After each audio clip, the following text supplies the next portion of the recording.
If you haven't started planning for your 2026, you're already falling behind.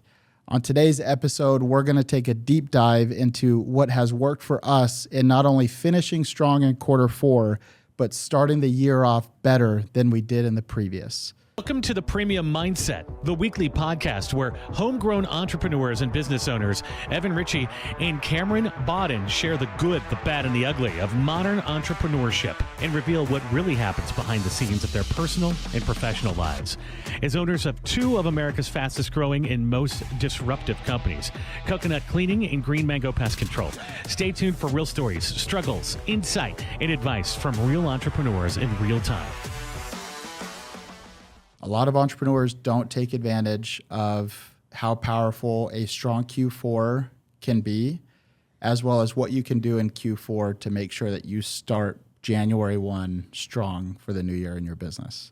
Yeah, I think the biggest mistake that I see a lot of people, and I've definitely fallen into this trap, is that they look at, that time period especially between Christmas and New Year's. Yeah. And then there's this weird couple weeks between Thanksgiving and Christmas, right? And so people typically go hard between Thanksgiving and Christmas, and then they just kind of take off until New Year's. And then on New Year's, they're like, man, what goals am I going to set for my company? Where do I want to go? And they start looking at everything, and then they start to plan. And the issue is that if you start planning your numbers or your goals on January 1st, it's going to take you a week to analyze all your numbers, to get the data. Week 2 of January, you're going to be thinking about, okay, what do I want to hit? And then even if you met with your team that week, by the time you get their feedback, you're February 1st. And then when you roll it out to your team, you're middle of February.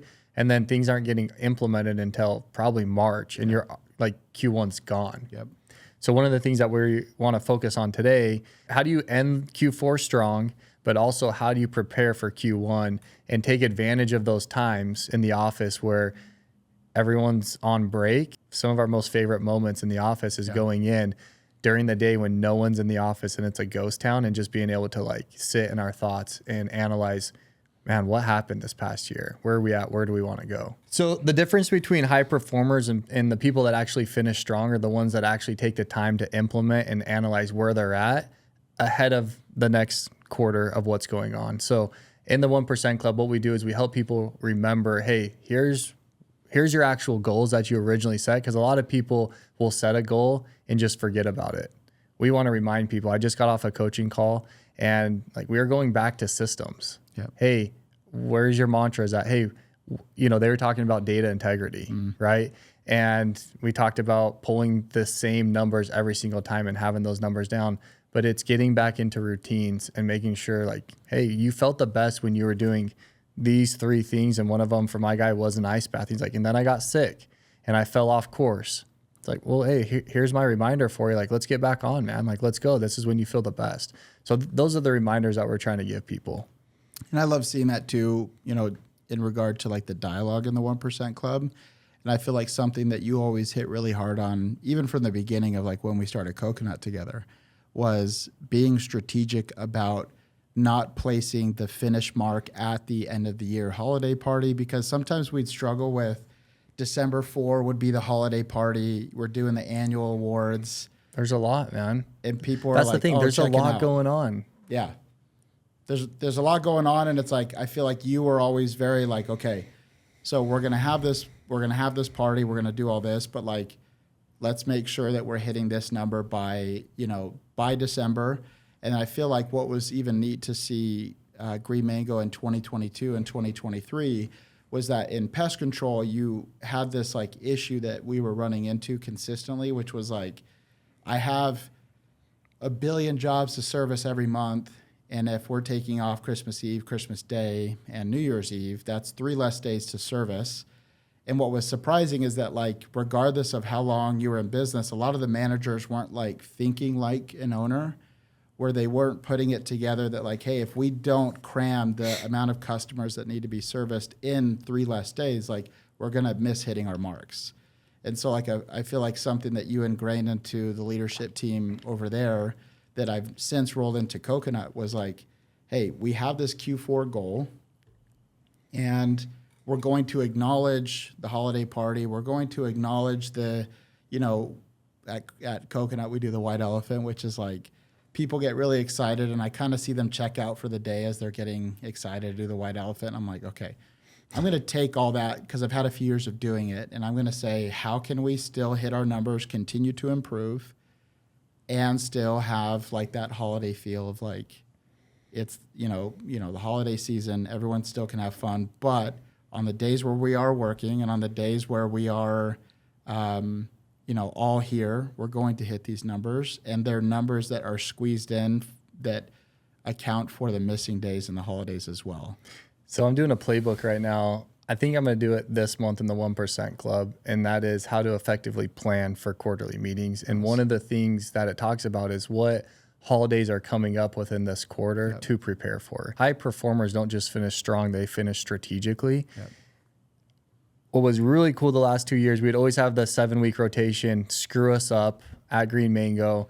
Thanksgiving, we'd kind of get back on track, and then it's like you get punched in the face again with the holiday of Christmas and then New Year's, and then we just fell off, right? In October, maybe even before, I want to say it was October though, we were meeting as a team saying, who's working the extra Saturdays? How many routes do we need to pack, like leading up into November and December, to where we have finished all of our stops going into Christmas break? Right. Like that's understanding, hey, we have however many, 5, 6, depending on how many days you take off. Like we have 5, 6 less days this month to work to get our stops done. What are we doing as a team? We're identifying that there's a holiday. We're saying, hey, this is how many stops. We're identifying how many stops are going to be done. Or in Coconut's case, we don't always know, but we have averages, right? Yeah. Here's how many we think will come in based off of last year and the last 3 years of data. Let's prepare for that. And like you rally as a team. And that's, in my opinion, and what we're talking about today, is how you finish strategically as opposed to just finishing strong. Because most people think, I'm going to finish this year strong. They go finish strong, and then New Year's comes. It's like, okay, now I got to think about 2026. That's not finishing strategically. I love this aspect in Mario Kart where if you're not racing against anybody, it'll show you like the ghost of your previous lap. Yeah, I remember that. And I feel like the better and more strategic you get in preparing quarter over quarter, you're able to like set the bar for yourself to like say like, no, because like even now, because of like all this training, going into Q4, we saw that a pay period consisted of the week prior to Thanksgiving and the week of Thanksgiving, rather than like the week of Thanksgiving was going to be the first week in a pay period. And so what we told everyone, as you're telling us your time off for the month, everyone is working Monday through Saturday the week before Thanksgiving so that we could have Thanksgiving and Friday off. I just smiled because last time we did a podcast with Tommy, right? And he was talking about how he had a couple states, or did he say branches or states? Whatever it was, like we have low performers, right? And he's going to his guys and saying, hey guys, look, I want you to remember this. I'm about to pour on the gasoline, and it takes 90 days to hire technicians. So like go tell your family, go tell your spouse, I'm telling you that things are going to get crazy here, and it's going to take me 90 days to catch up. I just want you to remember this low time because I'm about to pour on the fire for you guys. That's essentially what we're saying with planning. And if you're listening to this podcast, realistically, it's November, 10th or 11th today. Like this probably won't come out until the end of November. Right. If you're listening to this, you're pretty much too late. Yeah. Like you need to go right now, because not only finishing strong, but finishing strategically. Talk to me about fatigue, like the chaos, the drag, the end of the year. Like people are in that holiday season. It starts to get cooler outside. People start to, move a little slower, all the things. So here's what's super cool that I could address fatigue in a new light is that in the door-to-door world, those guys that do door-to-door, historically, their knocking season is the summer. And the coolest thing is happening at Coconut right now where we onboarded 2 door-to-door guys about a month ago that just finished like knocking for 5 months. And now they're coming in, and I met with them prior and I said, hey guys, I love your energy. The winter, Q4 is my summer knocking season. And they're like, bro, say less. So like they walk in every morning, and here's what's cool, that like as a leader, you're the regulator and thermostat in the room. everything's starting to change where it's like, yes, the holiday season is there. They're using it as like, y'all want that effing Christmas money? There's only 7 more Fridays until Christmas. Like, we got to pop off now. And so it's like, man, these guys have kind of breathed life into this system where people can start letting off the pedal. And so what I've done is I've taken and ran with that. And I've said, look, like, this is our season to finish strong. One, comparing year over year, quarter over quarter, but also like it's really just like how you approach your team and what you allow for. Because I feel like what's happening with these door knockers, and because actually Q4 is Coconut's best quarter. You're not just lying to them. No, like, yeah, that is our prime time. It is our prime time. So it is our best quarter, but also like these guys. I don't want to cut you off, but here's the thing: like you identifying it as a leader is important, and it sounds so dumb to even bring up, but there's a lot of business owners that don't understand like this is the season. Yep. How are we going hard in the paint? And I think that's such a good point because have you ever seen like those little clips of racers like crossing the finish line and then passing out? It's like Alex Hormozy says that entrepreneurship is this idea that you're put into this race and you're not told a finish line, you're just told to run. And you're like, I don't know if I should sprint or if I should like pace myself. I don't know. But I feel like that principle of like runners who are historically runners can run 200 miles, 24 miles, whatever it is. But there's something about the finish line where it's like they go, they cross it, and then they pass out, right? And as the owner and as the leader, like you're responsible for saying where that finish line is. And I feel like going into a quarter when you know like, hey guys, here's month over month what we're going for. And then this is where like we don't need to talk about the power of 7, never managing more than 7. But when you have these big, lofty monthly goals, it comes down to the individual people hitting their own KPIs that collectively, day over day, week over week, month over month, tells you whether you're growing, hitting your numbers or not. And so if you're not only if you're hearing this, but also like, hey, I am trying to finish strong, Cam. Like I'm not like, going to go on vacation until after Christmas. But it's like, even then, are you preparing yourself to have a leader who has a little stake in the game to be there on, because like Christmas, the 23rd is going to feel like Christmas Eve around the office. Right. So what are you doing? And I feel like you always equip me at Green Mango with the right bonuses, the right, like, hey, whatever. Hey, if they finish up until the 23rd on the at 5 p.m. with this amount of sales, then like here's this for you too. So it's like, you can still have your vacations. You can leave. I would argue that this principle is probably, that's why it's so important for you, is that how are you leveraging your team and your resources to, one, truly finish strong, but also make sure that you're going into the new year with people having the right mindset that like on the 1st or on the 2nd, probably on the 2nd when most people start, like we're hitting the gas. I think that's what I want to like highlight for entrepreneurs is like, I want you to use this window as a different opportunity to not only to think, but to slow down and think about it differently. Some of everyone's different, but the answers don't always come to me right away. Mm-hmm. But when I identify like what the issue is and it's top of mind and I can sit on it, even if it's during that time between Christmas and Thanksgiving where, most of the time, a lot of entrepreneurs, I certainly did. I took off that week.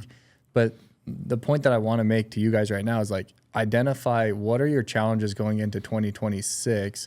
Hopefully you've already done your goals. You've already done your actuals. You've already presented it with your team. But there's always like additional challenges. Like, what do I want to accomplish this year? What do I want to do differently? If you guys have that on the top of your mind, like the answers will come to you in some form. Yep. We talk about the idea. It's like, hey, have you seen the new insert any car? Like, no, I've never seen it. And then all of a sudden you start to see the car and it's everywhere. And it's the same principle is that, hey, once you start to focus on culture, you'll start to hear podcasts talk about culture. You'll start to hear people mention books about culture. You'll be around people who are amazing at culture.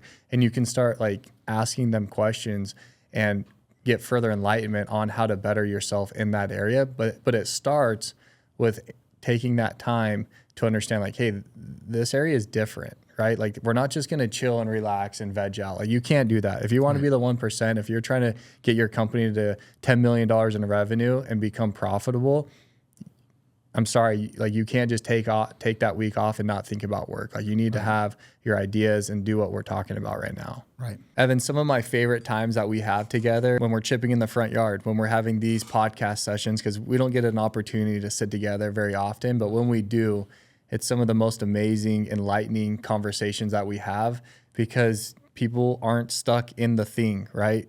An outsider's perspective can give a different light. And that's what's so powerful. That's why we started the 1% Club, is because we're creating a community of people that are coming together and having these amazing whiteboard sessions. And so if this podcast hit home, if you like what you're hearing, if you love and see that like, wow, I need someone to bounce ideas off of, I need enlightenment from people outside of, dealing with the situation. Like we want you in our community.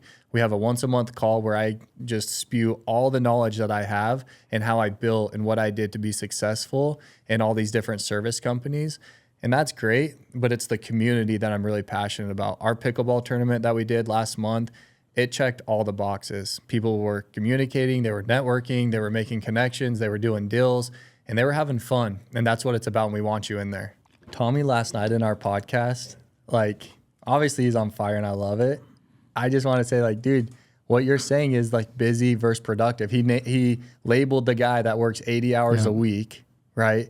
And he's coming home and he talked about how this buddy always asked him, hey, can you come hang out? Can you come hang out? I'm busy. And finally the friend's like, dude, what do you do? He's like, like I'm doing this. I'm putting out fires. I'm busy, man. Yep. And he's like, but what did you do? Yep. And like, what's the difference between being busy and productive in the light of Q4 and going into Q1? It's like, and I feel like that story highlights, an important aspect to how you can measure, busy versus being productive by using like KPIs and looking to the scoreboard, right? And so I feel like there's a lot of times where I kind of smiled when he was sharing that story because I felt like the guy that was like, oh, I'm an entrepreneur, like I put out fires. Like, and it was almost like said as this, if it's this good thing that, hey, I'm the firefighter here and I help put things out. Now, I will say that there is a difference when you're putting out fires definitionally on projects and tasks that are helping you grow. Cause I feel like that's a lot of entrepreneurship is like, well, we started doing like this new marketing thing and then this software crashed and it's like, okay, well, it's like, there are things that come up. So it's not to be mistaken with like fires are the things that happen over and over and you're doing nothing to mitigate. And I feel like the things that has helped me kind of step back and recalibrate where I'm at are looking to the KPIs and saying, has my efforts, regardless of how busy I feel or not, moved the needle at all? Or has it moved the needle in relieving people of constraints that it's allowed them to move the needle? And that generally has been my North Star. Because he mentioned North Star. I'm not sure if that's from a book. He's like, but you got to have your North Star, especially when it comes into like production and KPIs. So when you're going as a reflection as like a scoreboard, what are the three things that you feel like are important to reflect on? Like specifically for KPIs or like? Not necessarily like for KPIs, but like when you're in the areas of reflection, like what are you reflecting on? Genuinely for me, I'm reflecting on my direct reports and what is their kind of PPFs, which is their personal, professional, and financial goals. Like, are their lives improving through working here? Yeah. And I feel like when it comes to reflection, when I look at my people and I say, man, I know that in my best efforts, I've created pay and lined up KPIs to ensure that they could grow and earn more and progress as a leader. And so in moments of reflection, I look to my people and I say like, man, I knew that this guy coming on board and becoming a sales manager was so excited because he wanted to like get ready for him and his wife having a baby and they wanted to buy a house. And that was 2 years ago and it still hasn't happened. Like you know what I mean? Like it's that thought of like, are my people's lives improving? And if it is, that's generally a reflection that your life's going to be improving. And if it's not, then it's like, I generally work better thinking of how can I solve people's problems as it pertains to working here than kind of solving my own, because I know that those people exist to help the business. And I feel like that's always been the easiest to do, is just to reflect on, are my people getting better? Are their quality of lives getting better? And if not, like, what is it about my system that doesn't enable them to like show up and be better and become better? I love that. A couple of things that we wrote down here is, where did we win? Where did we waste energy? And then the third one is obviously what you just said. And that is like, where do our systems need to improve? And what people do we need to either top grade or like just need in general for that department or that area that we want to focus on? I feel like Coconut has gone through a lot of changes this year. And you're like, yeah. When you reflect on the energy part, are you thinking numbers? Are you thinking culture? Like, what framework would you give people that are listening to this is when you think about like, where do we waste our energy? Is that your own energy? Yeah.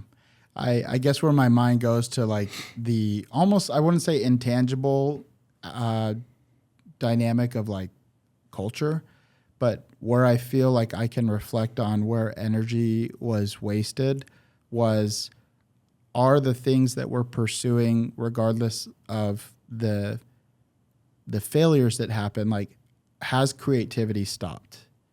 Has feedback stopped?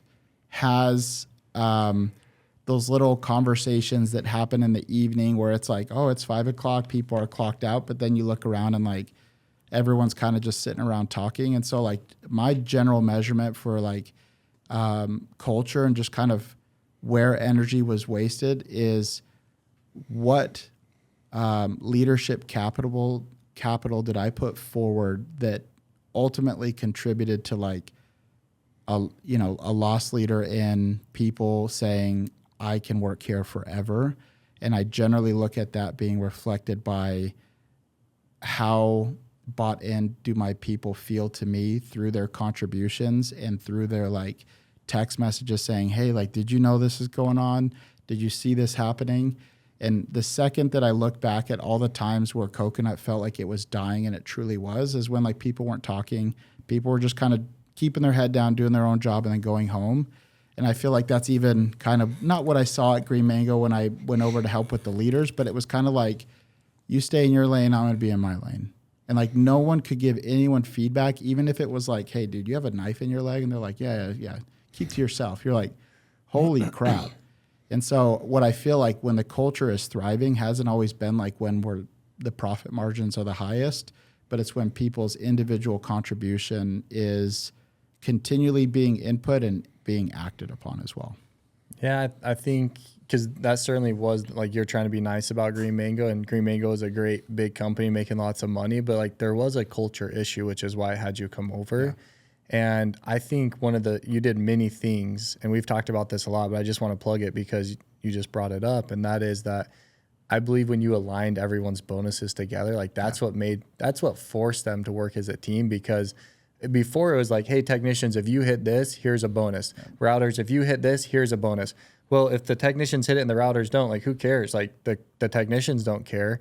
But when it's like, hey, everyone needs to do their thing so that the wheel, goes round and round.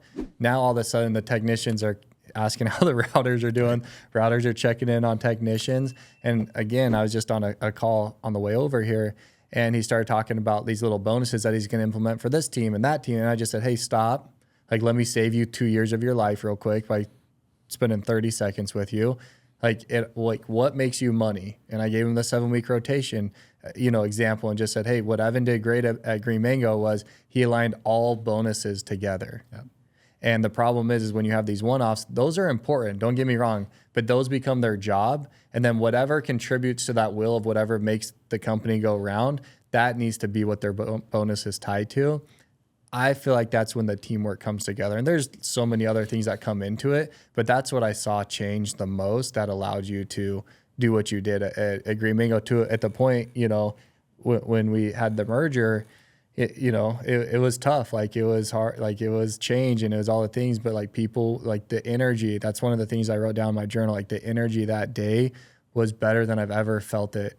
Yeah. Almost ever. Yeah. And it was like, dude, and that was the biggest we've ever been as a company. And typically when you get bigger, like that's when things go to die, right? And I think you've kind of experienced that at Coconut when you talk about like, hey, Coconut, you know, started to become that way. It's like, it's because it grew. Yep. And you were able, it sounds like you're able to reel it back in Yep. and change it a little bit. And I know you've done a lot of things on pay. I know you've done a lot of things on budgets and growth. And I just think like the people that are listening right now, analyze your pay structure and see like, do I have one-off bonuses here and there? And if each department only benefits when their department wins, and like, I think you have a problem there, because what will happen is like this company's inefficiencies could tank the company down so far that even if the other department made money or made their bonus, like you don't have money to pay it. And that happened a lot. And I think that's happened a lot at Coconut.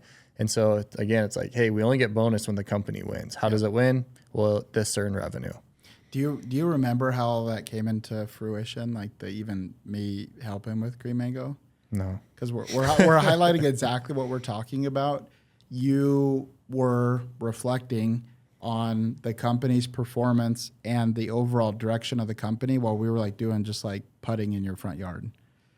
And you're just like, why don't you because I was like, just do this and do that, like with culture, like that's what I had to offer at the time. And you're like, why don't you like come over and help? I'm like, well, what do you want done? You're like, I want 7-week rotation, and I want the people like happy. Yeah. I want to keep people longer.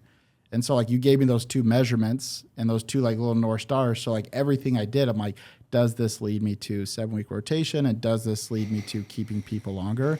And I think that is, I do remember that now. Which is so interesting because again, if you think about that, the intention wasn't like, oh, Evan's coming over, I'm going to talk him into coming and working at Green Mango. But it's exactly what we're telling people to do. Like have it on the top of your mind, and naturally through your conversations, it just so happened to be like you were there, and you know, we were able to work it out. But you could have known someone like, hey, you gotta, like, this guy's looking for a job.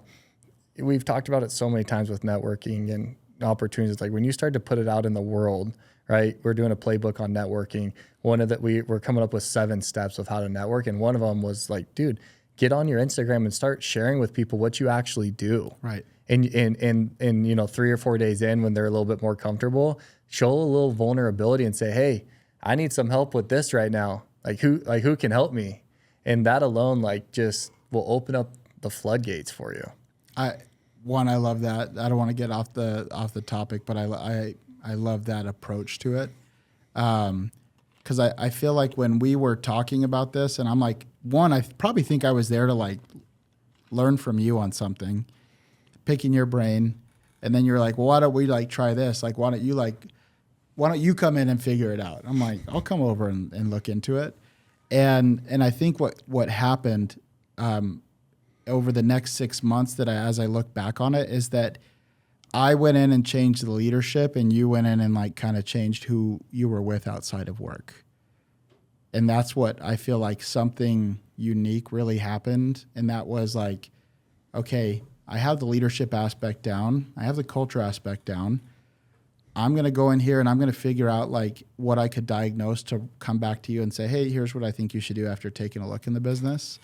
And I think what naturally, organically happened was like, well, hey, let me be the rainmaker and like bring business to these businesses, just fix the little constraints of the business growth. And I'm like, done. Yeah. And so, but what I think is cool, because what we wanted to talk about was like the natural evolution of like reflecting and progressing and, you know, capitalizing on, you know, being the leader in the room and on your business is like, it's going to come down to like something that you repeatedly say, which is like, show me your friends and I'll show you your future. Yeah. But what happened in that first 6 months of me going over to Green Mango is like, I ended up at your blessing, and it was super uncomfortable for you. Ultimately, over the period of 6 to 9 months, I had let go of, you know, every manager, like your core manager, or the ones that I didn't let go, they quit, other than like 1 or 2. And so I think what was happening as I was kind of like going into the business, and then you and I were meeting once a week, was that you started, because I feel like probably 2023, 2024, like you just started meeting other people. And I think that's probably when you met Tommy. Yeah, it was like 2022, Probably 2 years before that, actually. Wait, for real? Yeah. Okay. But like it was, because then he like had Tommy in the office, or Ken Goodrich in the office. But I feel like there was a snowball effect where it's like, okay, I'm fixing the leadership aspect. You're learning from all these people that have accomplished higher feats. And I feel like now that we have that Green Mango story and we have Coconut, I feel like the coolest thing that's happened is Tanner Cruzet. And he is such a highlight on the importance of being surrounded, not only in the right people in your personal groups, but also at work. Is that I heard your training, was it last time about the A players, like 2 weeks ago, or I feel like 2 weeks ago. Yeah. And like, I can hear it. And like in my mind, I'm like, oh, who I have is A players. But like there is still levels to the A players. But recently, we brought on Tanner Cruzet, who had a lot of his own personal success in starting and scaling a company and exiting. And he's come on as our recent executive for growth and franchise development. Mm-hmm. And I called you. I'm like, dude, within 1 week of him being here, like I say testosterone as a joke, but like the leadership in the room, just by him working there and like them stopping by his desk and like, hey, who are you? This is who I am. Overhearing problems and like kind of offering his 2 cents. Like I started getting texts from everyone saying like, dude, Tanner's awesome. Tanner's awesome. Or like people are like, hey, I started this book Tanner told me to read. And I'm like, oh my gosh, like no one is looking to me anymore for this like small period in time of like, hey, what book should I read? And Tanner has naturally elevated the production to where if you look at when he started and to where we are now in the last just 3 weeks, having an A player truly an A player in the room, we've had our best week of the year, and we've had our best top 3 days of the year have been in the last 14. And what about franchising? 14 days. Same thing for franchising. So the franchising, if you look at it on a percentage of growth, is they generally grow in their first year. I think it's 7.5% month over month. Mm-hmm. Where the last, just again, 3 weeks, 4 weeks where we've had, like they're now pacing for about 22 to 29% growth month over month with Tanner's direction. And the first thing that Tanner did was like, hey, you need to sit down and tell me what you did to get from 5 to 10,000 a month to 10 to 30,000 a month, 30 to 50. And we wrote down these 10 platforms that franchisees are going to experience and what they can do to start progressing. And I feel like he has been like such a testimony to me that you can plan all you want, you can even execute all you want, but when you really want to like put the fuel on the fire, you get the right people around you to push you and motivate you and support you. I've never been more optimistic about Coconut's future by just one hiring. I'm trying to find a text message because, again, like, getting back to our principle of the podcast, and I remember us text messaging back and forth. Who do we need on the Coconut team? Yeah. I was trying to look at the date, right? I want to say it's like even May or July. Like, dude, here's our goals for 2026. Who do we need in order to accomplish it? And we sat on it for months. Yep. And that's the point that I want to make to people is that, hey, November, December, like you need to be aware of what's going on. Like, where do I want to be? Where do I want to go? Strategizing with whoever you have. But I think it's, again, highlighting. And then Tanner showed. It was crazy. Yeah. So how did the universe, or how did God, what happened there? It's like we're talking about, we say, hey, we need this guy.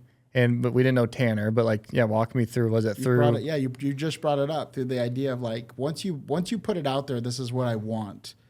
Your brain starts like, and I shouldn't know this term. I only know it because every other like entrepreneur quotes it, but it's like the reticular activating system that basically says like, oh, I want a red van. Like all of a sudden you're going to start seeing red vans where it's like, I want top talent because you kept telling me like, Evan, the last 2 years was the fastest growth of Green Mango, most time spent with my family because you came over and helped. I want that for you. Find that person and like really find that team.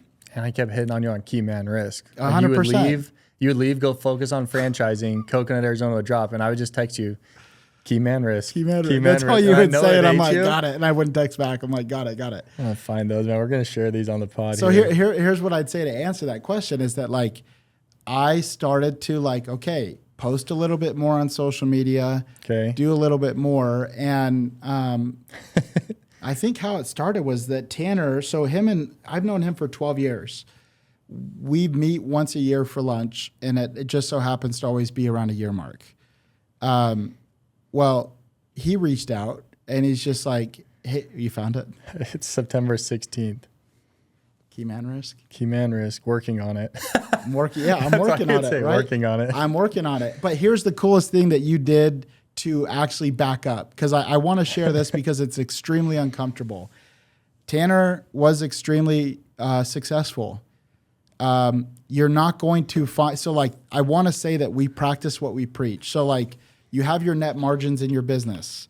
Our franchising is in its infancy stage, but also to illustrate how much this hurt is that this isn't an easy choice for me at Coconut at this time to find an A player, because I don't want to be accused of like kind of how I was thinking of Tommy last night when you were talking. I'm like, I didn't think, oh, it's easy for you to say because I know he's been through everything. But at this point of his cash, capital, everything, he can make pretty much any decision he wants right now. For us at Coconut, when you isolate to just the bank account of Coconut franchising, it's like we take our royalties, we take, a few other fees. Bringing Tanner on at the pay that he was like, hey, this is what's going to get me excited. Like, I respect myself. He had standards. Our CFO said, this will take all of your net margins month over month.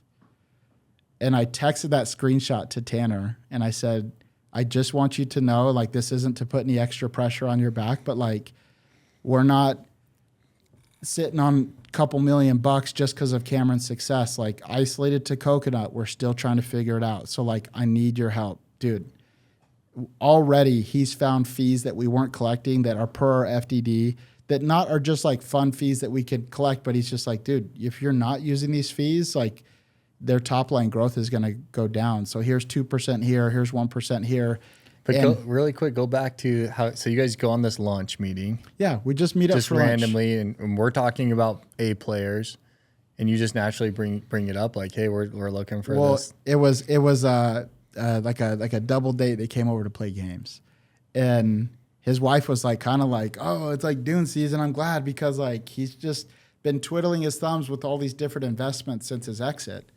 She's like, I need him out of the house more. I'm like, well, hey, like, I'll take him over at Coconut. She's like, he's yours.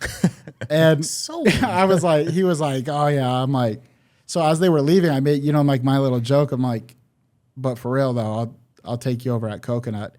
And he was like, oh, you can't afford me, man. Like that's okay. I was just like, try me. And he said a number. I'm like, yeah, I can't afford you.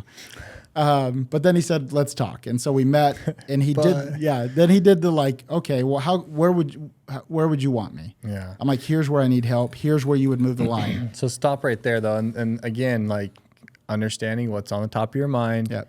Going out, networking, talking about it, being open about it, like great things come around. Yes. And it was because it was on the forefront of my mind when she's like, oh, I need him out of the house. So I'm like, he owns some like skilled nursing facilities and stuff like that. And he'll go pull weeds around the facility he owns just to like stay busy. And I'm like, dude, like, you need to tickle your brain with something a little bit more important, like what we're up to. And at the end of the day, it's like, I believe so much in where we're going that I threw it out there that I'm willing to take on this like friendship of 12 years to like say, hey, and I, we emailed back and forth, and I said, hey, unplanned expectations is resentment. And so we're going to share all of our expectations of each other. Yeah. And he's like, here's what I expect from you. I'm like, here's what I expect from you. And like, as long as that was all out there, I'm like, you do Lake Powell, you do all that stuff. I need to know when and where and how often. And he laid it all out, because that way I didn't want to be 6 months in and be like, you're going to Lake Powell for 2 weeks. Right. Like, we don't got time for that. So it was because it was on the forefront of my mind, and I didn't want to get another freaking text that said key man risk. And now I've been on 2 little like quick trips, and like just knowing that he's there and around, even though that he doesn't work in Phoenix, like we've had our best weeks and our best days in the last 3 weeks. And I attest it to being intentional about the direction of where we're going and knowing that reverse engineering, like I would need this kind of person, and it all came together. And we still need a couple more people. And we need a couple more. Here's a great question to ask. Like, what does your life look like in 2 years if you don't change the trajectory of what you're doing? The answer is nothing. That's a great question, because like I refuse to even like get that far, where I feel like I generally will start to say, look, and we were going to bring up this point, and I'll bring it up very simply, is that I feel blessed that I had an interaction with you 7 years ago that. Wait, 7? Right when we started? It was like 2018. It was like, dude, yeah, because it was 20. What you're about to share right now. Yeah. So I feel like I have not let off the gas Q4, and I've started every year strong because of this one instance. On December 21st. This is your 1% that shifts and changes everything. Everything. This was like the moment where I'm like, this is all on me. And if I wake up and do another day and I don't address the things that keep preventing me to make progress, like I'll never make it. It was like December 21st, 2018. So we're a full year and a half into business. And I'm at the office on Christmas Eve. Yeah, Christmas. If I were to, I can't even read from the diary because it's like there's like watermarks from my tears, like messing up the ink. And I'm there on Christmas Eve. Kids are put down. The tree is pretty barren under the tree. I'm laughing. It's not funny. I think it's even more funny because like I was at the office. So here's what happened is that December 21st, you said, hey, look, you have 6 months of runway. And if you don't like get this together by the end of Q2, like we're done. And I'm like taking off my Santa hat. I'm like, oh, okay. Like I was just taking a pee camera. And like I'm in 1 year and only cameras in another. He's like, oh yeah, we're done if you don't figure this out. But that essentially was the message. We spoke in your office and you said like, look, this is just the reality of the situation. Green Mango's taken off better. I need all you partners at the time to understand that like you have to make this work for yourself. And so on Christmas Eve, I'm sitting there at the office, kids are down, and I think there was a moment where I cried a little bit where I'm like, man, woe is me. But you came in and you were picking up, you said the 170, I forget what they're called. Yeah, it's just a Polaris little razor. Yeah, little kid razor. Yeah, little kid razor. Like you kept it there to like hide it from banks for Christmas. And like I just remember like because I was sitting on the floor looking at the whiteboard of like what I needed to do to change. And you like walked in, you're like, oh, hey. And I'm like, hey, like this is what I'm trying to do. And you were like, you spoke to me for about like a minute or two and you were like, hey man, like this is like almost like glad to see you here. Because like everyone else is not here. And there was this part where I feel like we connected for a moment. We're like, I'm glad to see you here doing this. But could you help me like load this thing up on the tray? So I was like, it was this little like moment for me where I'm like, if I don't start looking to the future and saying, this is what I want by this time, and then making my daily actions on the day and week line up to at least getting close to it, I'm going to be done. And that's why I say I can't even answer the question because it's like, I knew and I know that going out of business is a reality, but like I just refuse to like it's the cliche, there is no plan B. Mm-hmm. And so because I had that moment, I've watched other companies all around, friends, whatever, go out of business in the last 7-8 years, and I refuse to let that happen. And the only way I refuse to let that happen is by getting above the business, dictating to the team where the finish line is, and there is no finish line yet. Right now we're creating that together on like what some possible exit or a great, pinnacle to accomplish with Coconut and even keep it. But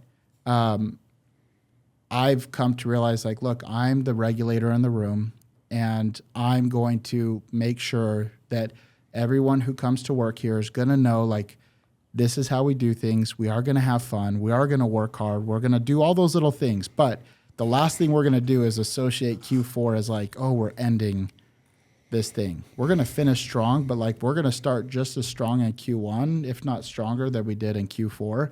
And it only comes from me knowing what the heck we're going to do because I've planned it out with you, with our CFO, with our CMO, and saying, here's what's going to get done. I told James, I said, we're going to be a $7 million company, $7.5 million Phoenix. Oh, no, I don't think so. Okay, the last week, if we repeat last week over, I told him that 2 weeks ago, if we repeat last week over 52 weeks, we'd be a $7.25 million company. And he called me, he's like, hey, I think we could do it. And I'm like, we're going to do it. And it's because it's like, oh, what does it take to do 7.5? It takes this many jobs at this job average. So we need this many leads, et cetera, I think that's what's important is like, one, you have the vision. Yeah. But two, and this is where you're really great at this, is like breaking down what that vision takes into bite-sized samples. Yep. So we came up with 3 things that you can do as a listener, as an exercise. So one, what do you want your role to be in 2026? And just sit on that for a minute.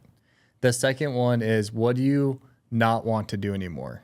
And Tommy gave us a great exercise last night, and I need to go buy. I'm gonna do that. He said, go buy a notebook, and he said every 15 minutes write down what you did. Every 15 minutes. He said do it for 2 weeks. He said he did it for a week, but he said do 2 weeks. I'm doing a week. I'm gonna commit to a week. Yeah. Write down what you did. Go back and look at where am I wasting all my time? What am I doing? Right. So that falls in a great exercise to understand, like, what am I doing? I'm busy all day, but what is it? Write it down every 15 minutes. And the third one is, what type of people do you need around you to make that possible? What do you want to do for 2026? What don't you want to do? And what type of people do you need around you? And then work like crazy to make those things. I guess that's what you and I spoke about yesterday, but it's like, at the end of the day, do those things and then like actually do the thing and wake up, and that's all you do every day. Don't get distracted. Stop golfing so much. Stop thinking you're networking. You're not. Just go work on your business and turn it into something special through these little frameworks. It's going to allow you to like say, this is where I'm going. This is what I'm doing today to get there. And then the planning is one thing, and I feel like everyone kind of like giggled yesterday when I started saying that little, doing the thing is the only thing that's doing the thing. And people were like, wait, what are you're saying the same thing over and over again? It's this beautiful phrase. You guys message or comment or whatever, and I'll message it. But at the end of the day, even planning to go out and do everything that Cameron just said still isn't even moving the needle. It's just showing you how you can move the needle and to be more, it allows you to show it to be more intentional. So I think where the little difference is when you look at a business that you perceive to be doing better, or an individual, is their ability to go out and execute on these small and simple things. Because I know when I first got to, starting Coconut with you, you guys were there all day, every day, doing it. So listen to these. Even listening to this podcast isn't really growing your business. So like at the end of the day, take these things and just go and do it and execute, and then look back and say, now what? Because you're going to get to a new pinnacle and there's going to be more instructions. And that's all I do all day, every day. And so if you are someone, because this has never really occurred to me until the last few weeks, that you're operating in your business, or maybe you're a partner in your business, a small partner in your business, and you want to like get out and try something new, at Coconut, Cameron and I are going to make a $250 million company. And in the process, I believe we'll create over 100 millionaires through our franchisees starting the franchise under our direction. And the reason why people franchise is that statistically, you have a higher percentage of probability to succeed in entrepreneurship when you franchise. So franchising in general is great. And franchising with Coconut, if you like what we're saying, you like what we're doing, well, we're the same two people running it. And we're going to be the same two people leading it into the future of a lot of uncertainty with AI. And if you want to work with people that are like-minded and who want to grow, talk to us about franchising. We'd love to talk to you.